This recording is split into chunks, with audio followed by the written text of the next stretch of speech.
You know what nobody tells you about sacrifice? That the person you sacrifice everything for might be counting down the days until they can throw you away. My name is Rachel, and for 20 years, I was the perfect doctor's wife. Emphasis on was. Let me take you back to when I still believed in us. When I still thought all those years of struggle had been worth it. I met Michael Chen when we were both 22. He was in his first year of medical school, brilliant and ambitious, with dreams of becoming a surgeon. I was finishing my business degree, planning to climb the corporate ladder. We fell in love fast. The kind of love where you stay up all night talking about your dreams, where you can't imagine a future without each other. When Michael told me how expensive medical school was, how his family couldn't help, how the debt was crushing him, I didn't hesitate. We'll do this together, I told him. I'll work. You focus on school. Once you're a doctor, we'll have everything we ever wanted. So I did. I dropped out of my business program with 1 semester left. I got 3 jobs. Morning shift at a coffee shop, afternoons doing data entry from home, evenings waiting tables at an upscale restaurant. I worked 70 hours a week so Michael could study. I ate ramen so he could have real meals. I wore thrift store clothes so he could look professional at his hospital rotations. For 8 years, I did this. Through medical school, through his residency, through his fellowship.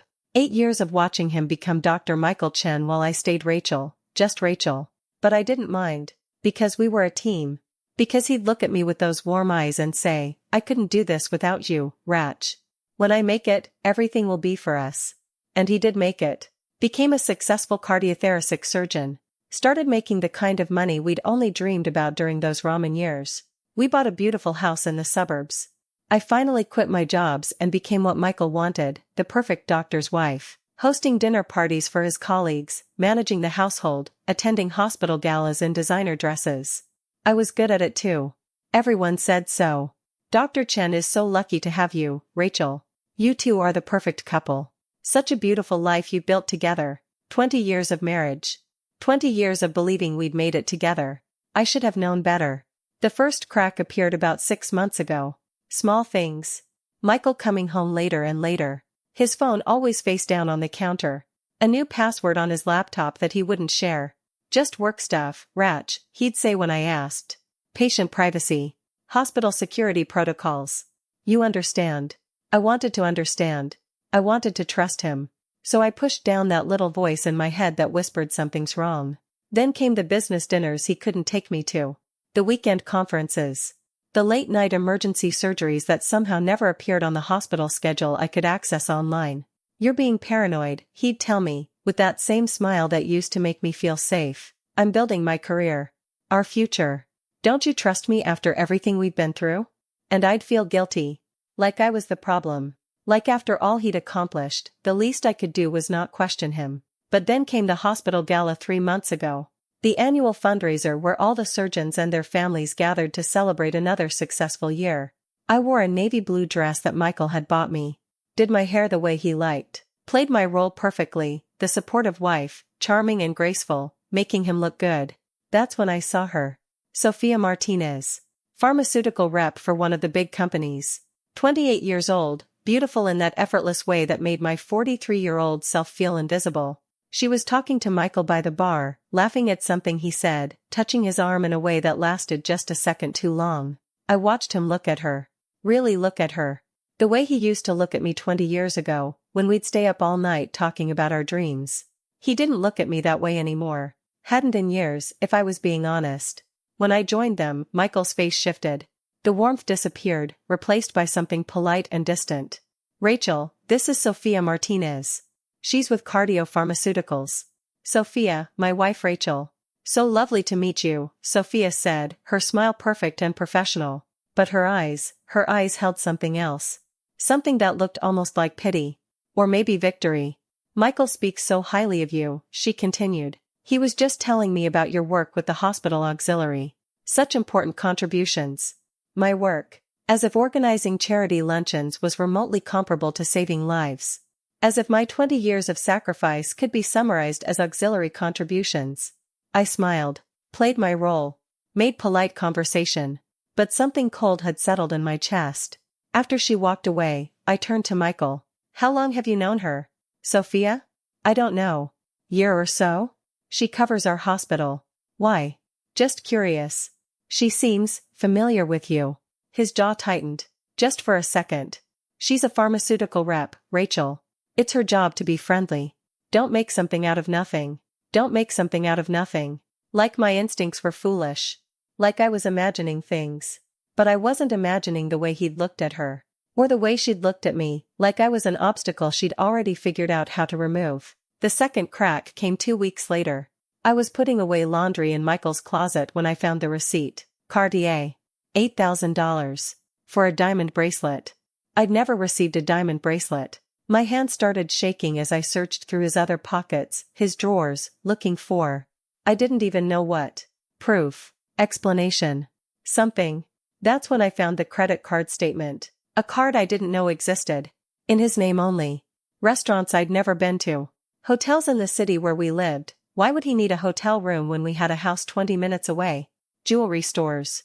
Flowers delivered to an address I didn't recognize. Thousands and thousands of dollars spent on a life I wasn't part of. I sat on our bedroom floor, surrounded by evidence of my husband's secret life, and I felt something break inside me. Not my heart, that would come later. This was different. This was the moment I realized I'd been living in a fantasy. That the partnership I thought we had, the team I thought we were, it had all been in my head. Michael had become successful. And somewhere along the way, he'd decided I was no longer necessary. Just a relic from his struggling years. An outdated model he was ready to trade in. I put everything back exactly as I'd found it. Went downstairs. Made dinner like I did every night. Set the table. Poured the wine. When Michael came home, I watched him. Really watched him. The way he barely looked at me. The way he checked his phone constantly during dinner. The way he made an excuse to go upstairs right after eating, laptop in hand. Paperwork, he said. Don't wait up. I cleaned up the kitchen in silence, my mind racing. 20 years. I'd given him 20 years. My youth, my career, my dreams, all of it poured into making him successful. And now he was throwing me away. For a younger woman with a pretty smile and an expensive bracelet. But here's the thing about being underestimated your whole life. About being dismissed as just the wife. About everyone assuming you're decorative rather than smart. People forget that I ran 3 jobs simultaneously while getting him through medical school. That I managed complex schedules and finances when we had nothing. That I've been paying attention to every detail of our life together for 2 decades. Michael thought I was blind. Thought I'd just accept whatever story he fed me. Thought I was too dependent, too comfortable, too afraid of losing my lifestyle to ever question him. He was wrong. That night, after he fell asleep, I did something I'd never done before. Something that would have felt like a terrible violation just days earlier. I went through his phone. It was easier than I expected. His password was our anniversary. The irony would have been funny if it wasn't so devastating. Text messages with Sophia. Hundreds of them. Intimate. Planning. Talking about their future together. About how much longer he'd have to play the part at home. About me. She has no idea, he'd written just 3 days ago. Still playing the devoted wife. It's almost sad. When can we stop hiding? Sophia had replied. I want to be with you for real. Not just stolen moments. Soon. My brother has everything mapped out. Another few months to move the assets, then we can be free. I promise. Move the assets. His brother James, the lawyer. They were planning something. Something financial. Something that involved making sure I got nothing. I took screenshots of everything. Hundreds of them. Then I carefully put his phone back on the nightstand, exactly where he'd left it. I went to the guest room. Locked the door. And started researching divorce lawyers. Because if Michael thought he was going to erase 20 years of my life and leave me with nothing, he was about to learn that the perfect wife he'd been taking for granted was smarter than he ever imagined. This wasn't just about a cheating husband anymore. This was about a man who thought he could use me up and throw me away. And I was going to make sure he understood exactly how wrong he was. You know what's worse than discovering your husband is cheating? Discovering he's been planning your complete destruction for years. The night I found those text messages, I barely slept. Every time I closed my eyes, I saw Michael's words glowing on that screen. She has no idea. Another few months to move the assets. Move the assets. What did that mean? I'd spent 20 years trusting Michael with everything. Our finances, our investments, our future. He was the doctor, the successful one, the one who understood complicated things. I was just the wife. That's what I'd let myself become. And that's exactly what he was counting on. The next morning, Michael left for the hospital at 6 a.m. like always. Kissed me on the forehead like always. Have a good day, Ratch. Like he hadn't been planning to destroy me. Like those text messages didn't exist. I waited until his car disappeared down the street. Then I went straight to his home office. Michael kept his laptop in there. The one he'd password protected. The one he said contained patient information that I couldn't see because of privacy laws. I'd believed him. 4 months, I'd believed him. But now I knew better. Now I knew that laptop contained something he desperately needed to hide. I had about 10 hours before he'd be home. 10 hours to figure out how to get past that password. I tried our anniversary. Wrong. I tried his birthday. Wrong. I tried the kids' birthdays. We'd never had kids, but I tried anyway. Wrong. I was about to give up when I remembered something. Years ago, when Michael was in residency, he'd had this stupid habit. He used the same password for everything because he said he couldn't remember multiple ones. His medical school student ID number. My hands were shaking as I typed it in. The laptop opened. For a moment, I just sat there, staring at his desktop, hardly believing it had been that easy. That after all his precautions, after all his careful hiding, he'd used the same password he'd had for 20 years. Because he never thought I'd try. Never thought perfect, obedient Rachel would dare to look. I opened his email first. And that's when my entire world collapsed. There were hundreds of emails between Michael and his brother James. Going back 3 years. 3 whole years of planning. The subject line of the first email I clicked made my blood run cold. Asset protection strategy. I started reading. Mike, if you're serious about this, we need to start now. You can't just file for divorce and expect to keep anything. California is a community property state. After 20 years of marriage, she's entitled to half of everything. Unless what? I kept reading, my heart pounding so hard I could hear it in my ears. Unless we can prove she's mentally unfit. Or we move everything out of reach before you file. I'm thinking offshore accounts, shell companies, strategic transfers. It'll take time, but if we're careful, we can make it look legitimate. By the time you're ready to leave, there won't be anything for her to take. The email was dated 2 years and 8 months ago. 2 years and 8 months. While I was hosting his colleagues for dinner. While I was organizing hospital fundraisers. While I was being the perfect wife. He'd been plotting to leave me with nothing. I clicked on another email. This one from 6 months ago. The Cayman accounts are set up. I've transferred $2.3 million so far. We're using the consulting company structure like we discussed. On paper, you're being paid for medical consulting work. Completely legal. She'll never be able to trace it. $2.3 million. Hidden in offshore accounts. Money we'd earned together. Money from the career I'd sacrificed everything to help him build. I kept reading.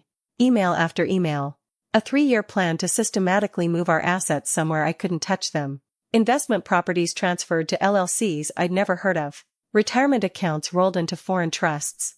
Even our house, the house we lived in, had been transferred to a shell company 6 months ago. I didn't own anything anymore. On paper, I had nothing. And I'd signed everything. I remembered now. Michael would bring me documents, tell me they were refinancing papers or tax documents, and I'd sign them without reading because I trusted him. Because I was stupid. No. Not stupid. Trusting. There's a difference. But the emails got worse. I found a folder labeled documentation. Inside were Word documents. Dozens of them. I opened the first one. It was titled Incident Log. My hand started shaking as I read. March 15, 2022. Rachel became irrationally angry when I mentioned having dinner with colleagues. Threw a glass across the kitchen. Increasingly volatile behavior. Witnesses, none, but neighbors may have heard. That never happened. I'd never thrown anything in my life. May 3, 2022. Rachel accused me of having an affair with no evidence. Paranoid delusions. Refused to take medication I suggested for her anxiety. Erratic thinking patterns. I had asked him about staying late at work, once, calmly, and he'd told me I was being paranoid. August 20, 2022. Rachel threatened self-harm during an argument. Had to physically restrain her. Concerned for her safety and my own. May need psychiatric evaluation. My vision blurred with tears. None of this happened. Not one single incident was real. Michael had been building a case against me. Creating a documented history of mental instability that didn't exist. I kept reading. Document after document. 2 years of fictional incidents, each one more damaging than the last. Each one painting me as unstable, irrational, dangerous. And at the bottom of the folder, I found the worst one. A draft petition for involuntary psychiatric commitment. My husband was planning to have me institutionalized. The document laid it all out. How I'd become increasingly unstable over the past 2 years. How I'd refused treatment. How I posed a danger to myself. How Michael, as my loving husband and a medical doctor, believed I needed inpatient psychiatric care for my own safety. He was going to lock me away, put me in a psychiatric facility. And once I was declared mentally incompetent, he'd have complete control over everything. I'd disappear. And no one would question it. Because who would doubt Dr. Michael Chen, the respected surgeon, trying to help his troubled wife? I ran to the bathroom and threw up. When I came back, I forced myself to keep looking. I had to know everything. That's when I found the folder labeled S. Sophia. I opened it, even though part of me didn't want to know. Emails between Michael and Sophia. But these weren't just affair emails. These were about their future. Their plans. Can't wait until this is all over, Sophia had written 4 months ago. Until we can be together for real. Start our family. Start our family. I clicked on an attachment. A PDF. Ultrasound images. Baby chin. Estimated due date, October 15, 2024. Sophia was pregnant. 5 months pregnant with Michael's baby. They'd already picked out names. Already looked at houses. Already planned their whole life together. While he was documenting fictional incidents to have me committed. I sat there in Michael's office, surrounded by evidence of his betrayal, and something shifted inside me.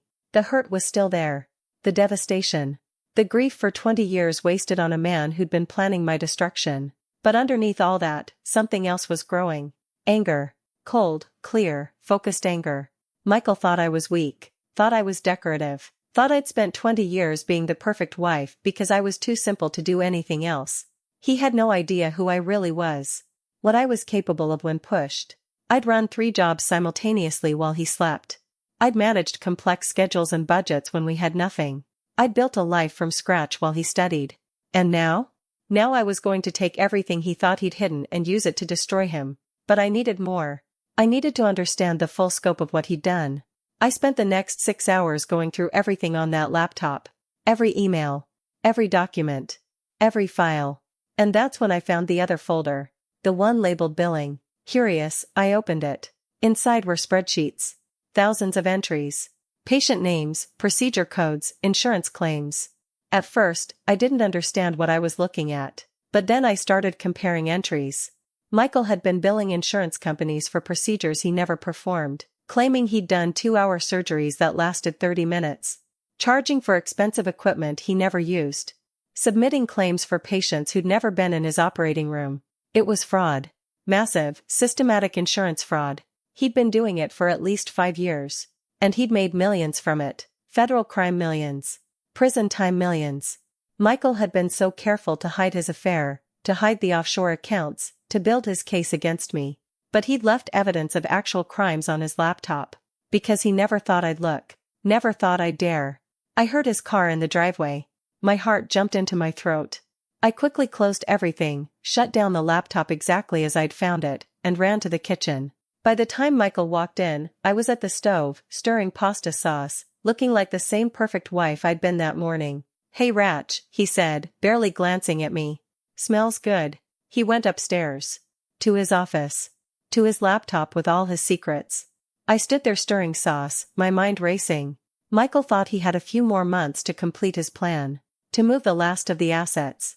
To perfect his case for my commitment. To prepare for his new life with Sophia and their baby. But I wasn't going to give him those months. Because now I knew everything. The offshore accounts. The fake mental health records. The insurance fraud. The pregnant mistress. All of it.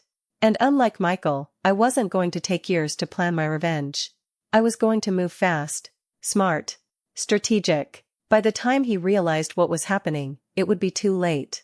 That night at dinner, Michael complained about hospital politics. Told me about a difficult surgery. Asked me about my day like he cared. I smiled. Nodded. Played my role perfectly. "How was your day, Ratch?" "Oh, you know. The usual.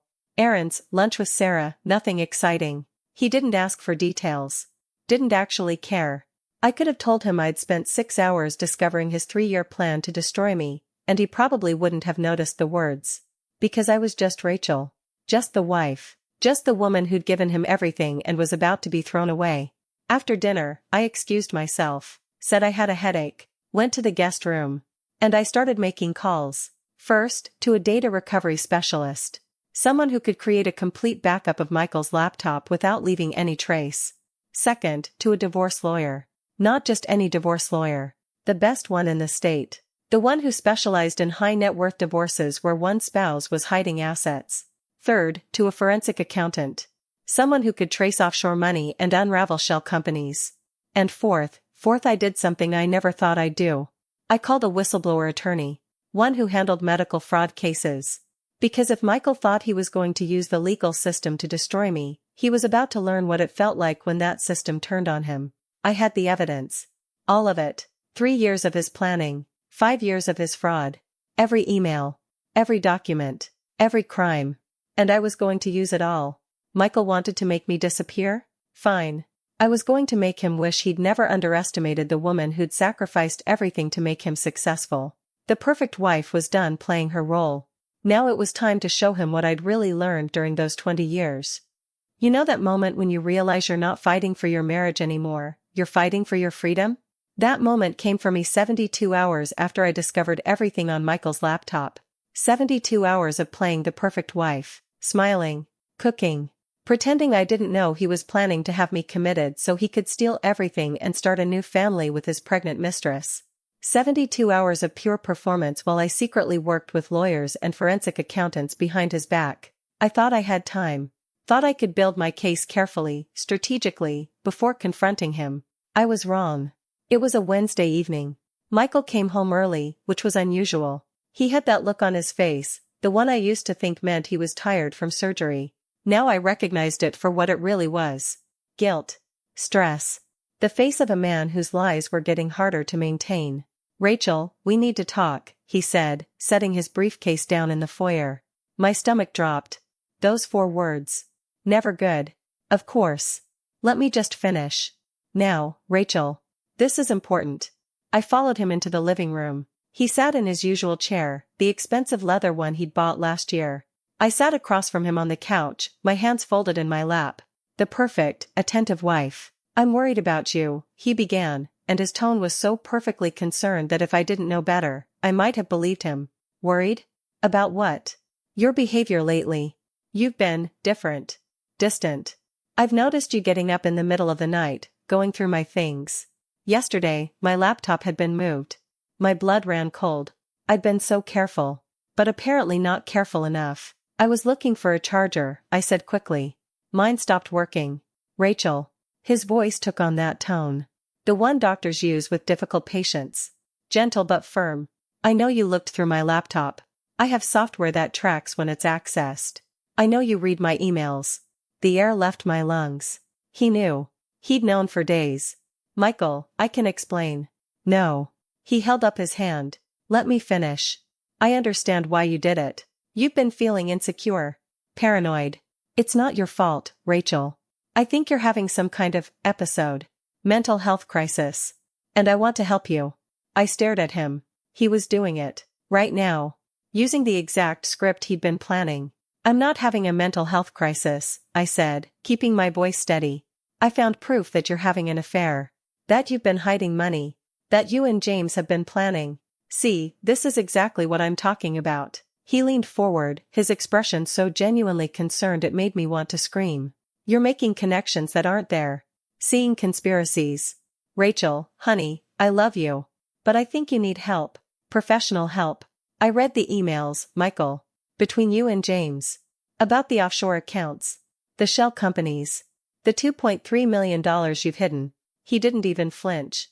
Rachel, those are legitimate business investments. Tax planning. Things you wouldn't understand because you've never worked in finance. But you're taking normal business correspondence and turning it into some kind of plot against you. That's paranoid thinking. What about Sophia? I said, my voice rising. What about the baby? His face transformed. Just for a second, I saw real anger flash across it. But then the concerned doctor mask slipped back into place. Sophia is a colleague. Nothing more. And I don't know what baby you're talking about. But the fact that you're making these accusations, creating these fantasies, he shook his head sadly. This is worse than I thought. I saw the ultrasound pictures. What ultrasound pictures? Rachel, listen to yourself. You're describing things that don't exist. Creating evidence of affairs and babies and conspiracies. This is classic paranoid delusion. And that's when I realized what he was doing. He wasn't just denying it, he was gaslighting me. Making me question what I'd seen with my own eyes. If I hadn't taken screenshots, if I hadn't made copies of everything, I might have started to doubt myself. Started to wonder if I really was losing my mind. But I had the proof. On a hidden hard drive that he didn't know about. I'm not delusional, I said firmly. Rachel, I've already spoken to my brother about this. James thinks we need to consider more intensive treatment. Treatment? My hands were shaking now. What kind of treatment? A facility. Just for a little while. Somewhere you can rest, get proper psychiatric care, medication if needed. Just until you're stable again. There it was. The institutionalization plan. Happening right now. Faster than I'd expected. You want to commit me. I want to help you, he corrected gently. Before you hurt yourself. Or someone else. I'm not going to hurt anyone. Michael, I know what you're doing. I know about the document you and James drafted. The petition for involuntary commitment. I know everything. His expression hardened. The mask dropped completely. Then you know I have 2 years of documented incidents. Medical records. A timeline of your deteriorating mental state. Witnesses who'll testify that you've been unstable. Witnesses? What witnesses? Those incidents never happened. That's your word against detailed documentation. Against a respected surgeon's professional medical opinion about his own wife. Who do you think they'll believe, Rachel? I felt like I was falling. Like the floor had disappeared beneath me. You fabricated everything, I whispered. 2 years of lies. Just so you could steal everything and lock me away. I'm protecting our assets from a mentally unstable spouse, he said coldly. That's how the court will see it. And when you're declared incompetent, I'll have control of everything. For your own protection, of course. This is about Sophia. About the baby.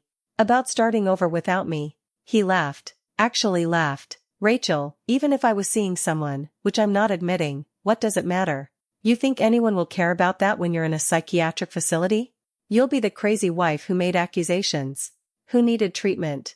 And I'll be the devoted husband who tried everything to help you. I'll fight this. I'll tell people the truth. Go ahead. He stood up, straightening his tie. Tell them. Watch how fast they start wondering if maybe I'm right. If maybe you do need help. Because here's the thing, Rachel. I'm Dr. Michael Chen. Respected surgeon. Pillar of the community. And you're the housewife with no job, no education, no credibility. Who's going to believe you? He walked toward the door, then turned back. I've already set up an appointment with a psychiatrist. Tomorrow at 2 p.m. You'll go voluntarily, or James will file the involuntary commitment papers. Your choice. Michael, please. Don't do this. I'm doing this because I love you, he said, with that perfect concerned expression back in place. Even if you can't see it right now. You'll thank me later when you're better. He left. Just walked out. Probably to go meet Sophia and tell her how the confrontation went. I sat in that living room, shaking, realizing how close I was to losing everything. My freedom. My sanity in the eyes of the law.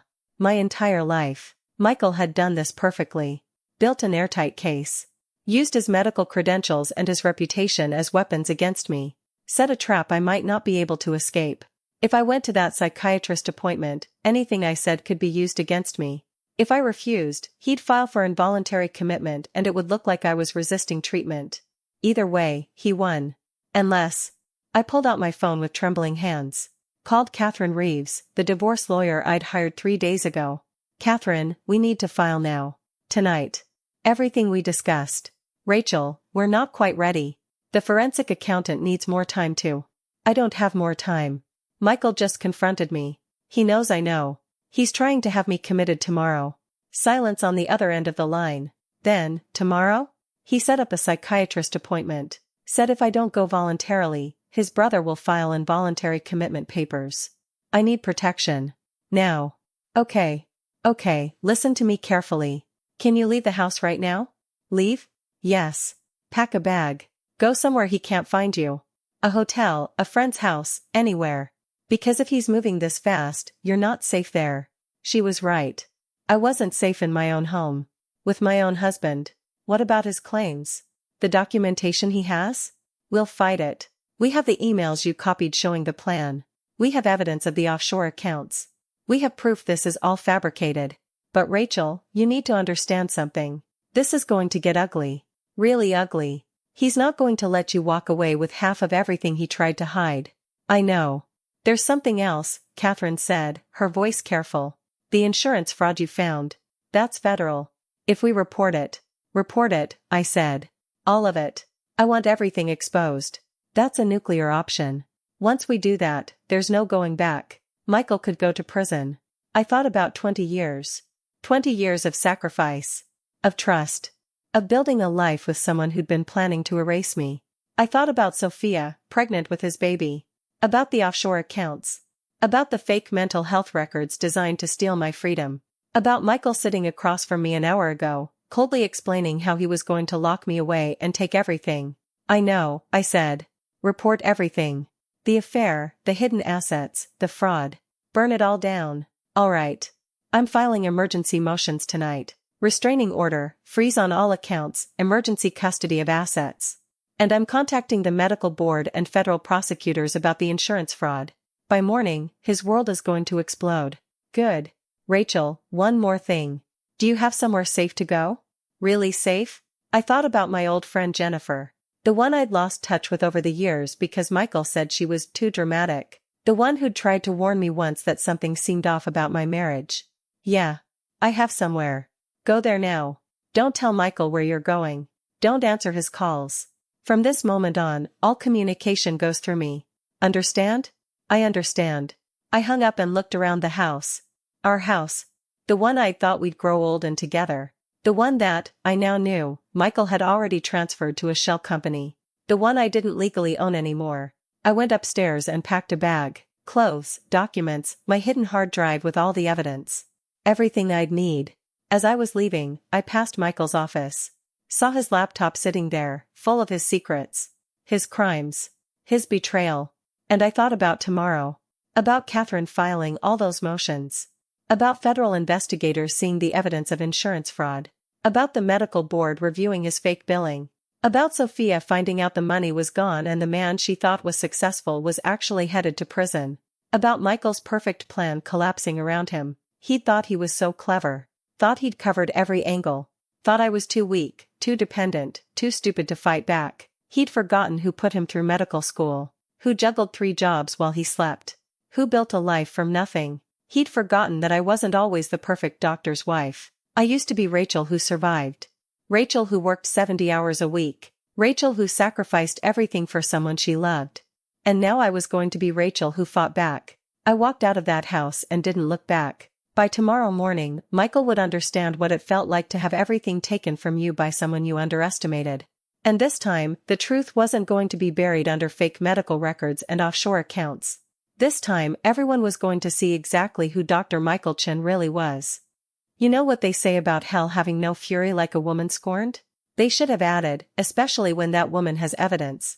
I spent that first night at Jennifer's apartment, barely sleeping, jumping at every sound. Part of me expected Michael to show up, to somehow find me, to force me into that psychiatrist appointment. But Catherine had been clear, no contact. Let the legal system do its work. At 8 a.m. the next morning, my phone started ringing. Michael. I let it go to voicemail. He called 6 more times in the next hour. Left messages that started concerned and gradually became angry. Rachel, where are you? I'm worried. Rachel, this isn't funny. You're making things worse. Rachel, if you don't come home right now, I'm calling the police and reporting you missing. You're proving my point about your mental state. Running away like this. People are going to see this as evidence of instability. I deleted each message and blocked his number like Catherine instructed. At 9:30 a.m., Catherine called. It's done. I just filed everything. Emergency restraining order, asset freeze, and I've sent the insurance fraud documentation to both the medical board and the U.S. Attorney's office. My hands started shaking. What happens now? Now? Now Michael's accounts are frozen. He can't move any more money, can't access the offshore accounts, can't touch anything until the court sorts this out. And the fraud investigation, that's going to move fast. Federal prosecutors love cases with clear paper trails. Has he been served yet? Process server is heading to the hospital now. Should catch him between surgeries. I imagined it. Michael in his scrubs, feeling powerful and in control, getting handed a stack of legal documents that would destroy everything. Rachel, there's something else, Catherine continued. I got a call from someone named Marcus Webb. Says he's been following your case in the news and has information about your husband. Ring any bells? Marcus Webb. The name sounded familiar but I couldn't place it. No, I don't think so. He says he's a private investigator. Claims he has additional evidence about Michael's activities. Specifically about the mistress and some financial dealings. Want me to talk to him? Yes. Get everything. After I hung up, Jennifer brought me coffee. She'd been my closest friend before I married Michael.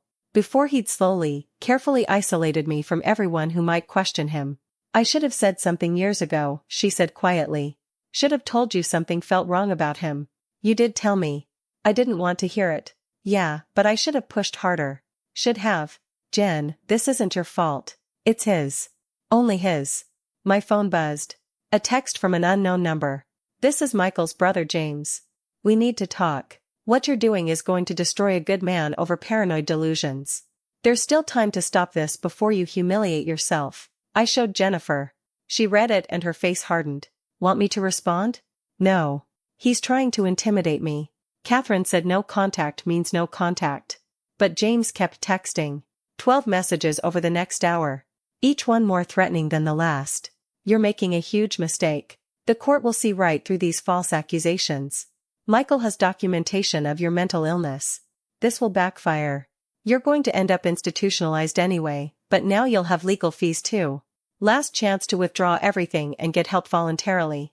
I blocked that number too. At noon, Catherine called again. Michael's been served. And apparently he didn't take it well. Had some kind of meltdown at the hospital. Security had to escort him out. The hospital just put him on administrative leave pending the fraud investigation. Already? When a doctor is accused of insurance fraud, hospitals move fast. They can't afford the liability. His surgical privileges are suspended effective immediately. One day. It had taken one day to start dismantling his perfect life. There's more, Catherine continued. I spoke with Marcus Webb. Rachel, he's been hired by someone else to investigate Michael. And he's got surveillance footage, photographs, financial records, everything we need to prove the affair and trace the hidden money. Wait, who hired him? He wouldn't say. Just said his client wanted to remain anonymous but wanted you to have access to all the evidence. I'm meeting with him this afternoon to review everything. An anonymous benefactor? Who would? Then it hit me. Michael's first wife. The one he'd divorced 10 years before I met him. The one he never talked about. I'd found her name once, years ago, on an old document. Linda Chen. But when I'd asked Michael about her, he'd gotten defensive, said it was ancient history, and I'd never brought it up again. What if she'd been through this too? What if Michael had done this before? Catherine, can you find out who Michael's first wife was? And if she's still local? Already on it. I pulled the divorce records this morning. Her name is Linda Morrison now. Remarried. Lives about 40 miles away. Want me to reach out? Yes. Please. That afternoon, while Catherine was meeting with Marcus Webb, I did something I probably shouldn't have. I googled Sophia Martinez. Her social media was public. Instagram full of carefully curated photos. Her at medical conferences. Her at expensive restaurants. Her with. I stopped scrolling. There was a photo from 2 months ago. Sophia in a tight dress, her pregnant belly just starting to show, standing next to Michael at some charity gala. The same gala where I'd supposedly been too tired to attend. The caption, celebrating life's blessings with someone special. Hundreds of likes. Comments congratulating her. And not one person asking who the father was, because everyone in Michael's professional circle already knew. Everyone except the wife. I felt sick, but I kept scrolling, kept gathering evidence. Screenshots of every post, every comment, every public declaration of their relationship. Then I found her LinkedIn. Sophia Martinez, pharmaceutical sales representative. But there was more. Previous employment, marketing director at. I had to read it twice to believe it. At James Chen's law firm. Sophia had worked for Michael's brother. That's how they'd met. James had introduced them. This wasn't just an affair. This was a conspiracy. Planned. Coordinated. with James helping from the start. My phone rang. Catherine. You need to see this. I'm sending over the files Marcus gave me. Rachel, it's worse than we thought. Worse how? Marcus has been tracking Michael's financial activities for 6 months. He has evidence of not just the offshore accounts we found, but 12 more. In 3 different countries. The total amount hidden is closer to $8 million. $8 million. Not 2.3. 8. That's not all. He's got surveillance footage of Michael and Sophia. At hotels. At her apartment. At a real estate office where they were looking at houses together. Time-stamped, dated, everything. This affair has been going on for at least 3 years. 3 years. The same timeline as the offshore accounts. As the fake mental health documentation. This had all been planned from the beginning. Marcus also found something interesting in Michael's financial records. Large cash withdrawals. 50,000 here, 30,000 there. Always in cash. Always from different accounts. For what? That's what I asked. Marcus thinks Michael was paying people off. The timing matches up with some of the dates on those fake incident reports. He may have been paying witnesses to corroborate his claims about your mental state. I felt dizzy. He paid people to lie about me? Marcus is still investigating, but it looks that way. We're talking about a systematic, multi-year conspiracy to defraud you of everything while building a false case for your commitment. What about the insurance fraud? The U.S. Attorney's Office already has agents reviewing the evidence. They're moving incredibly fast. Apparently Michael wasn't just billing for procedures he didn't perform. He was also getting kickbacks from Sophia's pharmaceutical company for prescribing their drugs unnecessarily. That's additional federal charges. Everything was unraveling. Michael's perfect plan, his perfect life, his perfect new family. All of it collapsing under the weight of his own crimes. Catherine, what are my chances? Really? She was quiet for a moment. With what we have now? With Marcus's evidence and the federal investigation? Rachel, you're not just going to win. You're going to destroy him. The question isn't whether you get half of everything. The question is whether Michael avoids prison. That evening, Linda Morrison called me directly. Is this Rachel Chen? Yes. How did you get this number? Your lawyer gave it to me. Said you might want to talk. About Michael. Her voice was steady but I could hear the old pain underneath. I'm so sorry you're going through this. You knew, I said. You knew what he was like. I suspected. But I couldn't prove it. When we divorced, Michael made me look crazy. Said I was paranoid, unstable. I lost almost everything. Walked away with barely enough to survive. He tried to do the same thing to me. He was planning to have me committed. Linda's laugh was bitter. Of course he was. That was his plan for me too. But I left before he could finish setting it up. I've spent 10 years wondering if I was actually crazy, if I'd imagined how calculated he was. You didn't imagine it. I know that now. When I heard about your case, about the evidence you found, Rachel, you did what I couldn't. You stayed long enough to gather proof. You caught him. I'm sorry he did this to you. Don't be sorry. Be vicious. Take him for everything. Make sure he can't do this to a third woman. After we hung up, I sat there thinking about Linda. About how Michael had probably been planning the same thing with her. Hide money, build a case for commitment, erase the old wife and move on to the new one. It was a pattern. Not a one-time thing. A pattern. How many women had he done this to? How many more would there have been? My phone buzzed. A news alert. Prominent surgeon suspended amid fraud investigation. I clicked on the article. There was Michael's photo. Professional headshot, white coat, stethoscope. The picture of success. The article detailed the allegations. Insurance fraud. Pharmaceutical kickbacks. Asset concealment. Federal investigation ongoing. They'd included a statement from the hospital. We are shocked by these allegations and are cooperating fully with investigators. No mention of how they'd celebrated him for years. No mention of all the galas where they'd praised his work. Just distance. Immediate, professional distance. That's when I knew Michael was done. When institutions started running away from him, when his reputation cracked, it was over. The comments on the article were brutal. Colleagues calling him a disgrace. Patients saying they'd suspected something was wrong. Everyone suddenly remembering red flags they'd apparently ignored for years. My phone rang again. Catherine. The U.S. Attorney wants to meet with you tomorrow. They want your testimony about the fraud. They're moving to arrest Michael. Arrest him? The evidence is overwhelming. They're charging him with wire fraud, insurance fraud, and conspiracy. If convicted, he's looking at 10 to 15 years federal prison. What about James? He helped plan everything. They're investigating him too. Conspiracy to commit fraud, potentially disbarment. This is spreading, Rachel. Everyone involved is going down. I should have felt triumphant. Victorious. But mostly I just felt tired. And sad. Not for Michael. For the 20 years I'd wasted believing in someone who never existed. One more thing, Catherine said. Sophia Martinez's lawyer called. She wants to make a statement that she had no knowledge of the fraud or the asset concealment. She's claiming Michael lied to her too. Of course she is. Rats leaving the sinking ship. Her lawyer also mentioned that Sophia is reconsidering her pregnancy. Apparently finding out your baby's father is heading to prison and is actually broke makes starting a family less appealing. So Sophia was going to terminate the pregnancy. The baby Michael had been so excited about. The new family he'd destroyed our marriage for. Gone. All of it. Gone. When is the arrest happening? Tomorrow morning. Federal agents are picking him up at 6 a.m.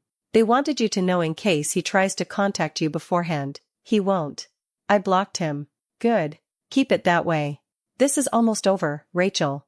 Just a little bit longer. But it wasn't almost over. It was just beginning. The next morning, I woke up to 17 missed calls. Not from Michael. From numbers I didn't recognize. Reporters. Jennifer turned on the news. There was Michael, in handcuffs, being walked out of his house by federal agents. The same house he'd transferred to a shell company. The same house I'd walked out of 3 days ago. He looked smaller somehow. Older. The confident surgeon was gone. In his place was just a man. A criminal. Caught. The news anchor was reading the charges. Wire fraud. Insurance fraud. Conspiracy. Asset concealment. My phone rang. Catherine. Are you watching? Yeah. Rachel, they found something else when they arrested him. In his safe. Documents showing he'd been planning to kill you. The room spun. What? Not directly. He'd been researching ways to stage accidents. Car crashes. Falls. How to make murder look natural. He'd contacted someone about it. We don't know how serious he was, but the prosecutors are considering adding conspiracy to commit murder to the charges. I couldn't breathe. Michael hadn't just wanted to steal from me. He'd wanted me dead. Rachel, you're safe. He's in custody. He can't hurt you now. But you need to understand how close you came. If you hadn't found that laptop when you did. She didn't finish. She didn't have to. I'd been sleeping next to a man who was researching ways to kill me. For 20 years. They say justice is blind. But sometimes she sees everything perfectly. The trial took 8 months. 8 months of testimony, evidence, expert witnesses. 8 months of watching Michael's perfect life dissect itself in front of a courtroom. But I'm getting ahead of myself. Let me take you back to the beginning of the end. After Michael's arrest, the story exploded. National news. A respected surgeon accused of insurance fraud, asset concealment, conspiracy, and attempted murder. That last charge came from the documents they found in his safe. Research on untraceable poisons. Notes about my daily routine. A timeline of when I'd be alone. Contact information for someone who specialized in problem solving. Michael's lawyer claimed it was all hypothetical. Research for a novel he was supposedly writing. But prosecutors found bank transfers to the problem solver. $50,000. Paid 2 weeks before I found his laptop. If I'd been 1 week slower, if I hadn't discovered everything when I did. I try not to think about it. But late at night, when I can't sleep, I do the math. Count how close I came to not existing anymore. The forensic accountant Catherine hired was named David Shapiro. Brilliant, methodical, relentless. He spent 4 months tracing every dollar Michael had hidden. The final count was staggering.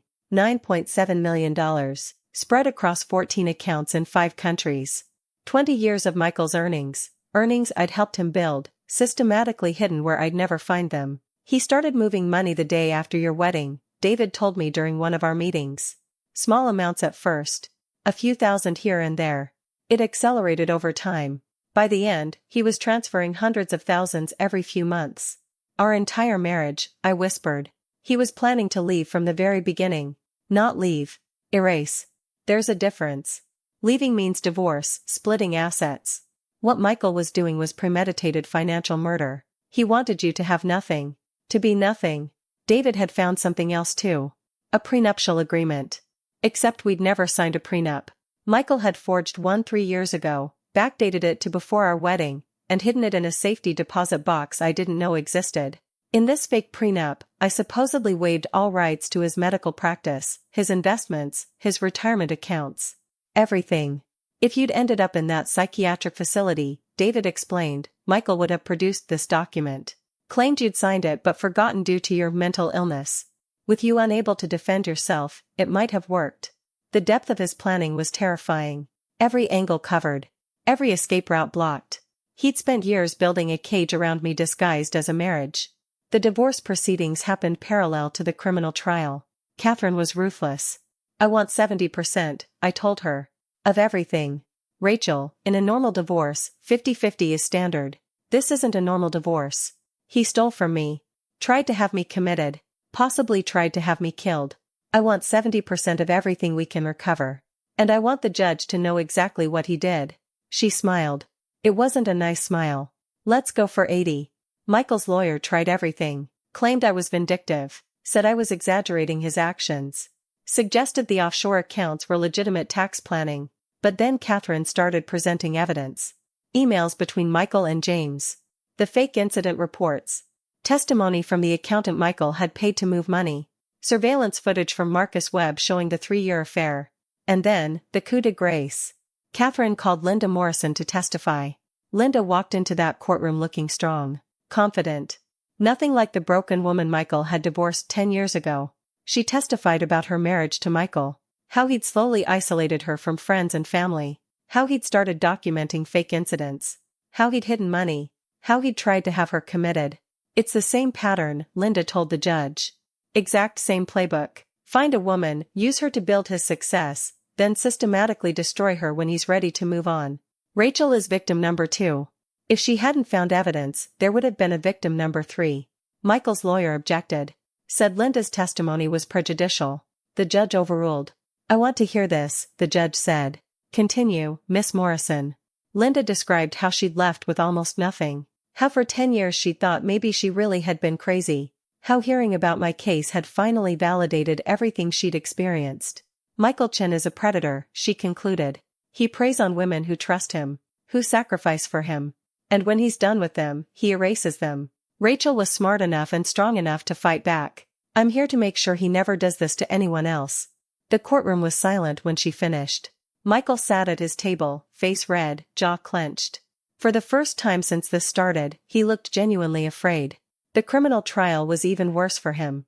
The prosecution presented 5 years of fraudulent insurance billing, thousands of claims for procedures never performed, kickbacks from Sophia's pharmaceutical company. A paper trail so clear even Michael couldn't deny it. They also presented the documents about me. The fake mental health records. The forged signatures on commitment papers. The timeline for having me institutionalized. And finally, the worst evidence. The murder research. The contact with the hired killer. The $50,000 payment. Michael's defense was that he'd never actually followed through with the murder plan. That it was just thoughts, not actions. The prosecutor's response was devastating. He didn't follow through because his wife discovered his crimes first. If Rachel Chen had been 1 week slower, we'd be prosecuting a murder case instead of conspiracy. Sophia testified too. Granted immunity in exchange for her cooperation. She sat in that witness box, 5 months post-pregnancy termination, and detailed everything. How Michael had told her I was mentally ill. How he'd said I was abusive. How he'd promised her a life together once he freed himself from his unstable wife. I believed him, Sophia said, tears running down her face. He was so convincing. So loving. I thought I was saving him from a terrible situation. I didn't know. He was the terrible situation. She described how Michael had used her company to funnel money. How he'd prescribed unnecessary medications to patients just to get kickbacks. How he'd bragged about manipulating the system. He told me he was smarter than everyone else, Sophia testified. That he deserved whatever he could take. That people like Rachel were just obstacles. Things to be removed. When asked if she regretted the affair, Sophia looked straight at me. I'm sorry, she said. I know that doesn't fix anything. I know I helped destroy your life, but I'm sorry. I didn't respond. Didn't nod. Just looked at her until she turned away. She'd slept with my husband. Planned a family with him. Helped him steal millions. And now she was sorry because it turned out the man she'd chosen was a monster. Too little, too late. James Chen's trial happened separately. He was charged with conspiracy, fraud, and ethics violations. The California Bar Association stripped his license before the trial even started. His defense was that he'd been following his brother's instructions. That he didn't know the full scope of what Michael was planning. But Catherine found emails proving otherwise. James had suggested the offshore accounts, had drafted the fake prenup, had researched involuntary commitment laws. He'd been a co-conspirator from the beginning, and the evidence buried him. The verdicts came down on a cold February morning. Michael, guilty on all counts. Wire fraud, insurance fraud, conspiracy, attempted murder for hire. Sentence, 15 years in federal prison. Restitution of $12 million to insurance companies and patients. Permanent revocation of medical license. James, guilty on conspiracy and fraud charges. Sentence, 7 years in federal prison. Disbarred permanently. Joint liability for financial restitution. The divorce settlement came 2 weeks later. 85% of all recovered assets to me. The judge went even higher than we'd asked. Mr. Chen attempted to defraud his wife of everything through illegal means, the judge stated. He forged documents, hid assets, and conspired to have her illegally committed. This court finds his actions so egregious that standard division of assets would be a mockery of justice. I walked away with $8.2 million. The house. The cars. Everything. Michael walked away with nothing. Less than nothing. He owed millions in restitution he'd never be able to pay. After the sentencing, Catherine and I stood on the courthouse steps. Reporters shouting questions. Cameras flashing. How does it feel to win? One reporter called out. I thought about that question. How did it feel? 20 years of my life given to a man who'd spent our entire marriage planning to destroy me. Years I'd never get back. Dreams I'd abandoned. A career I'd sacrificed. It doesn't feel like winning, I said honestly. It feels like surviving. There's a difference. But there was something else I needed to say. Something for all the other women out there married to men like Michael. Women who feel crazy. Who are being gaslighted. Who are being systematically erased. If you're in a relationship where you're constantly being told you're too sensitive, too paranoid, too emotional, document everything. Trust your instincts. Save evidence. Because the person who tells you you're imagining things is often the person doing exactly what you suspect. Do you have any message for Dr. Chen? Another reporter asked. I looked directly at the camera. Knowing Michael would see this eventually, in whatever prison they sent him to. You spent 20 years underestimating me.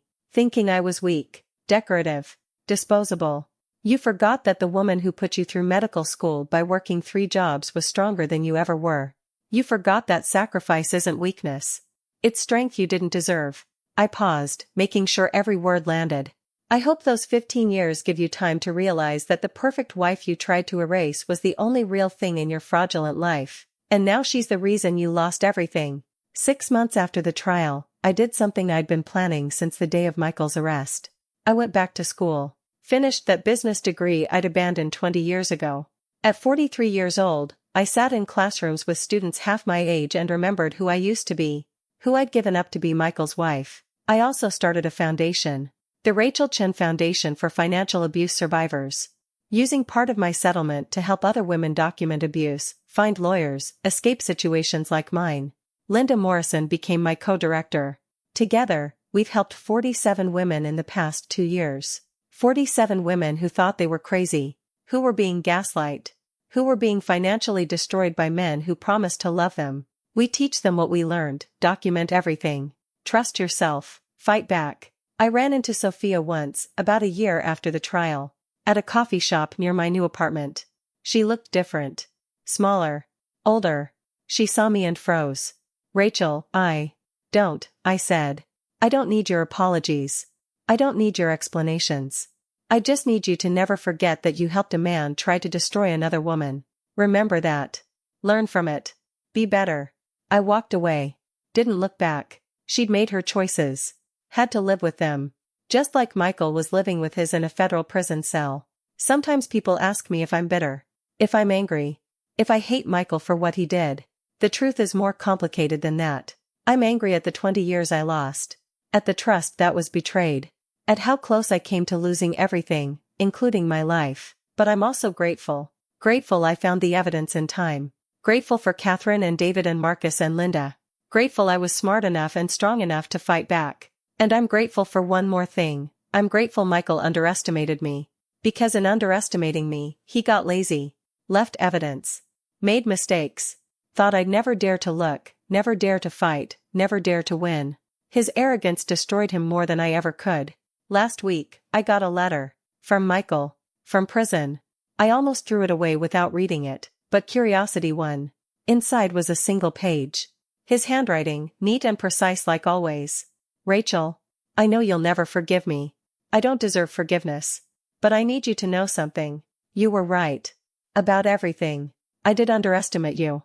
I saw you as the woman who'd given up everything for me, and I thought that made you weak. I thought sacrifice meant you had no power. I was wrong. You were always the strongest person in our marriage. I was just too arrogant to see it. I'm sorry. I know that's worthless now. But I am. You deserved better than me. You always did. Michael. I read it twice. Then I put it through the shredder. An apology from prison, after trying to have me committed and possibly killed, after stealing millions, after 20 years of lies, it meant nothing. But it confirmed something I'd suspected. Michael finally saw me. Really saw me. Not the perfect wife he could manipulate. Not the obstacle to be removed. But the woman who'd been strong enough to bring down his entire fraudulent empire. Too bad for him it took losing everything for him to figure it out.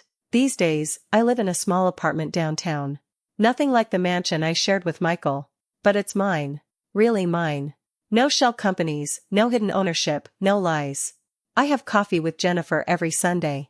I volunteer at the foundation 3 days a week. I'm finishing my degree. Building a life that's actually real. And sometimes, late at night, I think about the woman I was. The one who worked 3 jobs.